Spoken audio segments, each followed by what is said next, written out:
Welcome to episode number 17 of Reflections from WT, the heart and soul of Texas Panhandle. I am Randy Ray, and I'm here today with my boss and the 11th president of West Texas A&M University, Dr. Walter Wendler.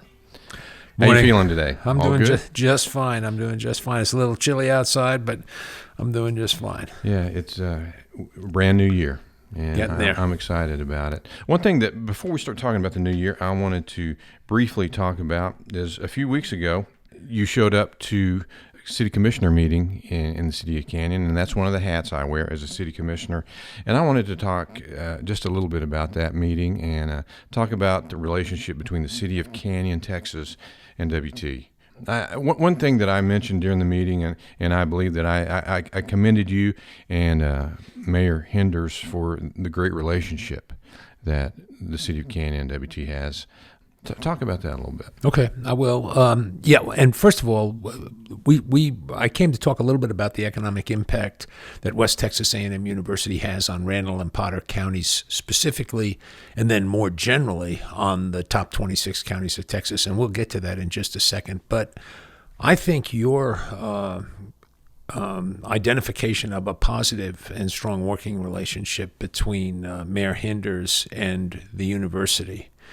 And I'm going to try not to peg it to individuals, but I'll say the Canyon community and the WT community. I think it is generally very strong, and I think that that should never be taken for granted because it's not always the case. It hasn't always been the case. I mentioned to you that day when I went to school here as an undergrad back in the 80s, it was really two separate things. Right. Two separate things, and it's so much better now. Well, and the development that's occurring in Canyon restaurants, and the square is being developed, and just things are happening, and I think that's good. It's good for the city. It's also very good for the students because the students enjoy the opportunity when they're away from home, especially. But even if they're local commuter students, enjoy the opportunity to get into town a little bit with friends and have dinner or lunch or something. It extends the campus, and I think the campus extends the community. I do too. I wonder what the city of Canyon would be like without WT. It would be a whole lot different. Somebody told me it would look like Tulia, which is not a bad thing. I like Tulia, but it's not a university town. Yeah, I agree with you. It's just, I don't know. I think it's I think we do have a very fine working relationship, and I think it's going to lead to prosperity for both. And Randy, the night or 2 nights after that, maybe it was the next day, I went to the Canyon ISD meeting. And what we've got here is, in my way of thinking, is a three-legged stool. The Canyon ISD is a very, very good school system. Just look at the growth in Canyon ISD. Canyon is a vibrant, robust kind of panhandle community, and our university is striving to be a regional university that serves its region well. And I think all of these things tied together are a recipe for success for all three. So we are in a new year, and we're in a new decade. Let's talk about what the future of WT looks like in the coming year and the coming decade. Okay. We have our long-range plan, which is, it's full of potholes. It's an idea. It's a look into the future, and we're going to find out that some of the things we identified in there are worthwhile, and other things in there we need to just shed or not pay too much attention. I've done these before. I did the one. I led the planning effort at Texas A&M in 1998 and 99. For what was called Vision 2020 there. They still use the plan. It's going to, in a sense, it exhausts itself next year. But they don't use every part of it. You try to predict the future. Who can know the future? Who can do that? Who can do that? No one. So you do the best you can with it, and it spawns ideas. And, I think one of my key goals in the immediate future is to come to grips with the proper relationship size-wise and in other dimensions of the number of on-campus residential students and the number of online students. Online education right now at WT is 25% of our students are online. Wow, So I didn't realize that. 2,500 are online. Well, you can talk with Dean Nelson here, and he's got a very powerful online program, the RN to BSN program, and it's good. And he'll talk to you about that, I know, and there's some business programs and others, and we're going to increase that. I would personally like to see the relationship between on-campus and online students basically be 1-for-1. In other words, half of our. But while we strive towards that goal, I would like to see the quality of the freshman class, the on-campus students that come here to study, go up. And we're seeing that last 3 years. The quality, as measured by standard quality indicators, and these are imperfect to be sure, but things like class rank, GPA, test scores, and they are creeping up ever so slightly, but they're not creeping down. And a lot of regional institutions right now are dropping standards to try to attract students because the pressure for enrollment is so great. The big universities they're stifling the growth of the regional institutions. So I want to address that in the coming years. It'll be a long process, but I would like to get to that, and in so doing, would like to not reduce the on-campus population, but not grow it much. I want the primary growth to be in online, and I want to continue to increase the quality of the on-campus experience. And while I'm talking, I'll keep talking. You're used to that. But I go out and I recommend students don't borrow money for the first 2 years of college. I recommend that because students are being choked with debt. And it's interesting that I've been doing that for 3 years, but the new freshman enrollment goes up, and I can't, again, predict the future, but I'm going to say watch our freshman enrollment next year. I'm just going to say that as like a piece of bait out there, but watch our freshman enrollment next year while I'm out telling people because to go you've been out on tour. And, well, yes, and I've tried to be honest with people and say, look, don't over-borrow. Never borrow more than 60% of the anticipated starting salary. So if you go through our BS or RN program, BSN program, I think the average starting salaries, and Dirk would know more, but I think are probably close to, I don't know, between $50,000 and $60,000, something like that. Let's say they're 50. So I'm saying don't borrow more than $30,000 to become an RN. Don't borrow more than, if you're going to be a school teacher in Borger, and the average, let's say you're a fourth grade teacher and the starting salary is around $40,000, don't borrow more than $24,000. If you double that, for example, and I know many school teachers that have borrowed $60,000 or $70,000, and they lead a life that's directed by repaying that debt. Mm-hmm. Mm-hmm. There are hundreds. It's an epidemic. Yeah, and there are hundreds of thousands of people who receive their Social Security check, and the first thing they do is pay for their college loan. They're getting a Social Security check and pay. Something's wrong with that. And I want to let people know that we're going to try to do things different, and we have to be careful. We're increasing fees, increasing costs, and if the quality of what we offer is not going up with those increased costs and fees. Just read a study on the return on investment of a university education, and there's some surprising schools in that list. But that's going to be my focus, I would say, in the coming years, is this idea of a relationship between cost and quality. Well, we've talked a little bit about the new year. We've talked about the new freshman class coming in. Let's talk about the campus for a minute. We have recently tore down Stafford Hall. Right. And what do you think the campus is going to look like over the next few years?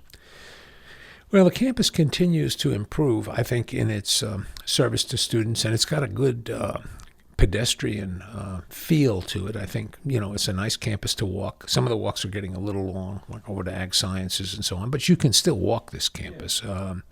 And I think it's very pleasant. I think the football tailgating and so on, and I'm not talking about wild parties or anything, but just the presence of that activity on campus has been very positive for the campus. So I just want to see us continue to improve. I want to clean up some of our old structures. Old Ed building is a high priority. PPHM is a high priority. These are important campus landmarks. So where Stafford was, is that going to be parking now, you think? Yeah, at least for the short term, maybe I'll say midterm, it's going to be parking. Yeah. Is what we hope that'll to make put a lot of students happy. Yeah. Well, it's close. It's fairly close in, easy access to a number of the places on campus where students go, JBK and so on and so forth. This building, I think it'll help. What excites you the most about the coming year? 2020. 2020. I'm excited about the continued progress that we're making in academic quality, I think. And we have to stay vigilant.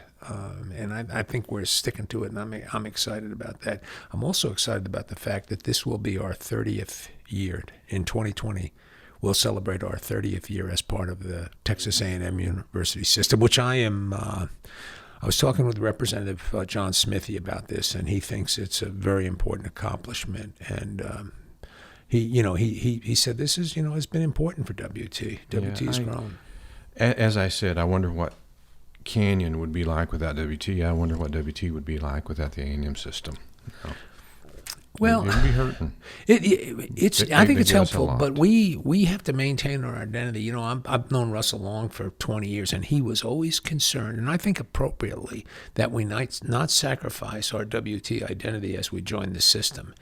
And I try to be ever mindful of that, but I also see positive benefits from being in the system. I mean, we have relationships with various system initiatives that are very helpful to WT and to the Panhandle, and I don't think we're, in a sense, losing our identity or selling our soul to get those to work. And I want to be mindful about that. We are still WT. We are WT. Yeah. We're going to take a break, and when we come back, we're going to talk to someone that has an interesting background in the NFL and is a leader on campus today. We'll be back in about 60 seconds.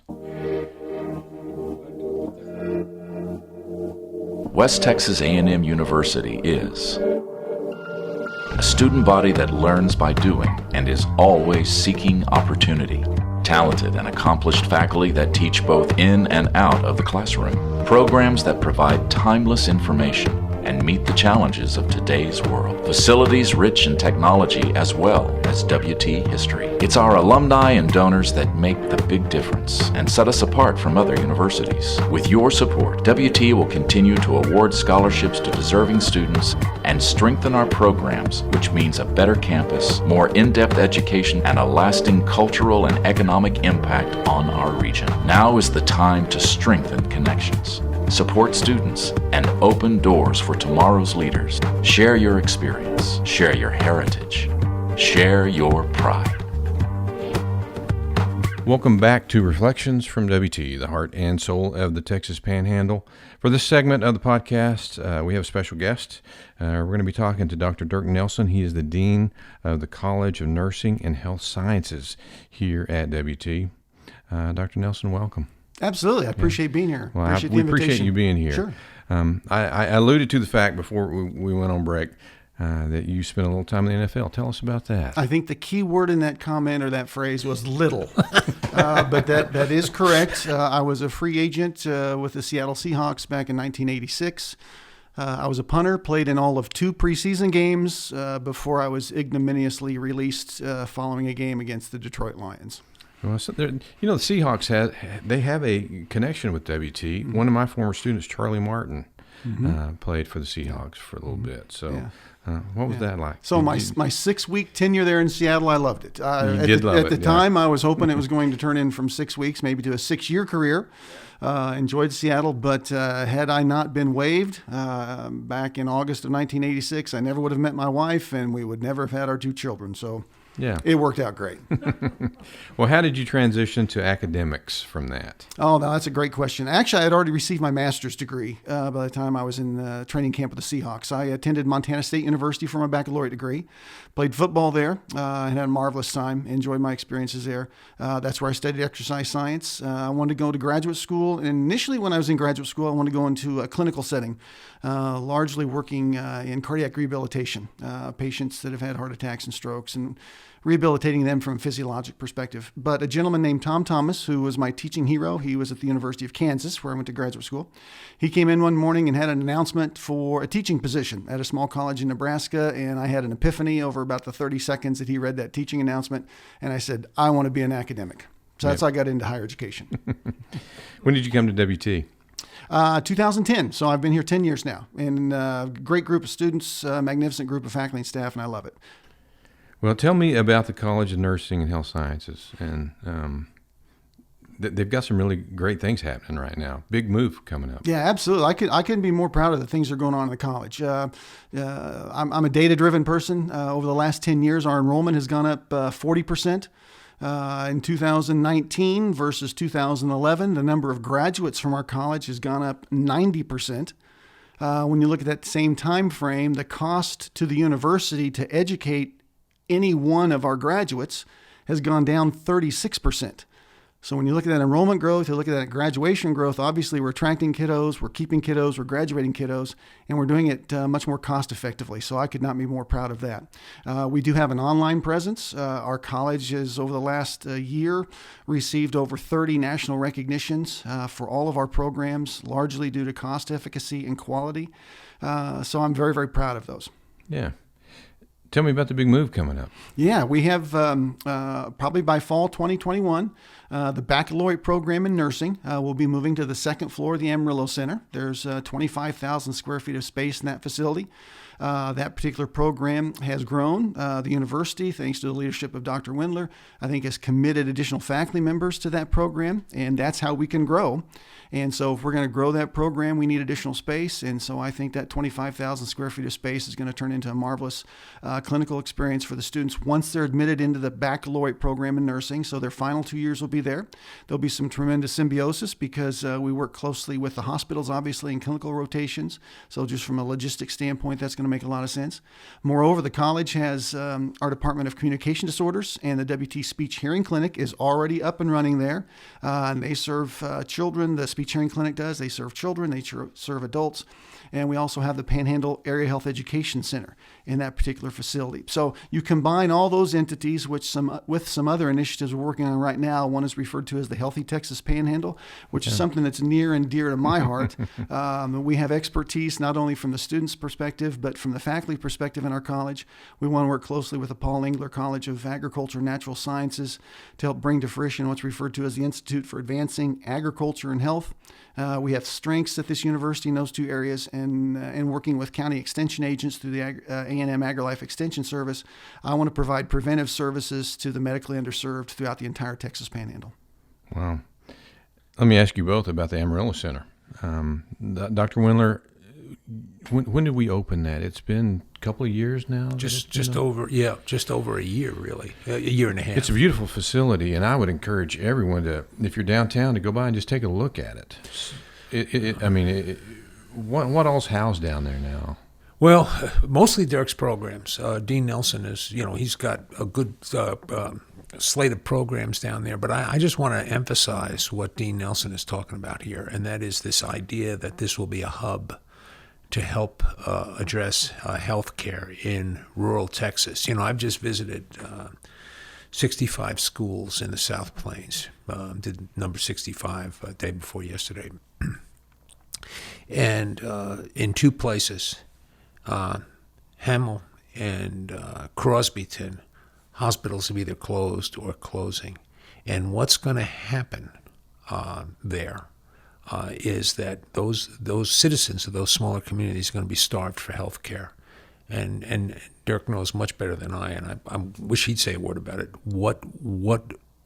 how that's going to be addressed through nurse practitioners. That 16 walked the stage, I think it was 16, on Saturday. I shook hands with every one of them, and I asked every one of them, are you going to stay in the Panhandle?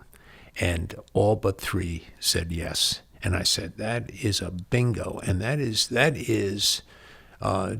Dr. Nelson's leadership of that nursing school. And along with helpers like Kathy Shipp. Kathy came with me on a couple of these visits. She is the twice appointed president of the Texas Board of Nursing Examiners, first appointed by Perry and now appointed by Governor Abbott.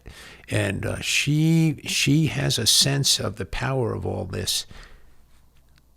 That came from Dean Nelson. That didn't come from anywhere else. And her passion for nursing. I mean, she has a great passion for it. She's a WT graduate, but she has a heart for the Panhandle and these, I think, these smaller communities that are going to be served by nurse practitioners. But again, I'm just a layman. Dean Nelson knows the real story on all of this. Let's talk a little bit about accreditation. Accreditation is a big thing in universities. Would you explain kind of what that means and what accreditation your programs have? Yes, some disciplines have to have accreditation. They have discipline-specific accreditations, and in order for a person to become a licensed, you fill in the blank, they have to have graduated from a program that's accredited by some national organization. And in the College of Nursing Health Sciences, we have two separate national accreditations. One is the American Speech Language Hearing Association, or ASHA. They supervise our program in communication disorders, specifically the graduate program, where students get a master's in SLP and become licensed speech language pathologists. And then also we are accredited through the Commission on Collegiate Nursing Education, or CCNE, and then they review all of our programs, not only the baccalaureate, but the master's programs in nursing as well. And in fact, we just had a CCNE visit last spring and found out the results in fall. And so we have 10 years worth of accreditation. That's the maximum length of time they can make that recommendation, and we received that this fall. So I'm very proud of what's going on in all of our departments. Dirk, I know you're not prone ever to hyperbole, but what were the findings of that accrediting report? Did you think that we really kind of rang the bell? I know we did, and I'm smiling about it. But the fact of the matter is, just say a word about what the accrediting group said. No, I think one of the most glaring things they noticed were the licensing rates for our NCLEX results. So when a student passes, or rather when a student graduates from a nursing program, he or she is required to take a licensing exam. It's referred to as the NCLEX. We are mandated to have at least 80% of our graduates pass the NCLEX first time they take it. For the last 8 years, we have averaged over 95% of our graduates from West Texas A&M have passed that licensing exam the first time that they took it. The speech language pathology students take what's referred to as the praxis. They have virtually 100% passing rate on the praxis. And again, because this man is prone to natural humility, the fact of the matter is it places us in very strong competition with many, many nursing schools that charge a lot more money and don't achieve the kind of results, number one. And number two, when he came, the nursing program was on the edge, on the precipice of just falling apart. Isn't that right, Dean? The NCLEX rates were low, and we had some stern, some hard, difficult discussions with faculty and with students. The faculty made some recommendations with regard to admissions criteria in terms of progressing through the program, in terms of exit criteria, and I supported those recommendations. They are the experts in the field. They are the professionals, and I think collectively we've been able to put together a program that educates nursing students magnificently. I'm very proud of what's been going on in that department. Well, you should be, and it's such a big part of West Texas A&M University. Thank you for all you do over there, and we are all proud of the nursing program and the College of Nursing and Health Sciences. We're about out of time. I'm going to throw you guys a curveball. You ready? I'm ready. You're ready. We'll see if you're ready. Let's say that you were a superhero. What would your superpower be?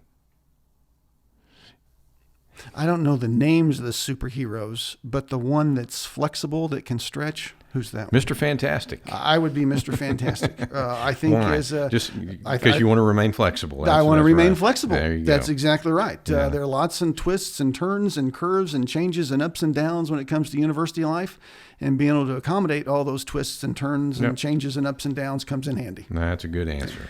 And by the way, if I might add to that, one of the attributes, and I don't know anything about these, but I know because I understand this sort of superhero thing, that Mr. Flexible never loses his roots. He knows from where he's coming and from where he's going, and that's that too. Good answer. What's your answer?